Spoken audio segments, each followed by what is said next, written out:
ஷாலினி தான் என் பலமே. அஜித். நடிகர் அஜித் இன்றுடன் ஆகஸ்ட் 3 தனது 33 ஆண்டுகால சினிமா பயணத்தை நிறைவு செய்கிறார். இதுகுறித்து அவர் வெளியிட்ட அறிக்கையில் ரசிகர்கள், திரை பிரபலங்கள், அரசியல் கட்சி தலைவர்கள் என பலருக்கும் நன்றி தெரிவித்திருந்தார். குறிப்பாக மனைவி ஷாலினி குறித்து அவர், என் வாழ்வின் பழமே ஷாலினி தான். எல்லா தருணங்களிலும் என்னுடன் நின்றார். குழந்தைகள் இருவரும் வாழ்வில் அர்த்தம் கொடுத்தவர்கள் என குறிப்பிட்டுள்ளார்.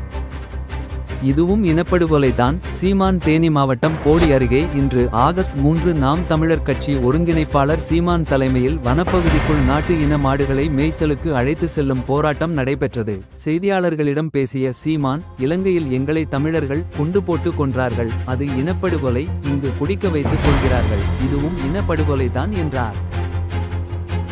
ராஜா நடிக்கும் படத்தின் ஃபர்ஸ்ட் லுக் வெளியானது. தன் மனதில் பட்டதை பேசுவதன் மூலம் தமிழ்நாட்டு அரசியலில் மிகவும் பிரபலமானவர். தான் பாஜக மூத்த நிர்வாகி ராஜா. தற்போது பாஜகவில் தேசிய செயற்குழு உறுப்பினராக இருக்கும் அவர் திரைப்படம் ஒன்றில் நடித்து வருகிறார். அப்படத்தின் ஃபர்ஸ்ட் லுக் இன்று ஆகஸ்ட் 3 வெளியாகியுள்ளது. வீரமுருகன் இயக்கும் இப்படத்திற்கு கந்தன் மலை என பெயரிடப்பட்டுள்ளது. முறுக்கு மீசை, ருத்ராட்சை மாலை என ராஜா மிரட்டலாக உள்ளார்.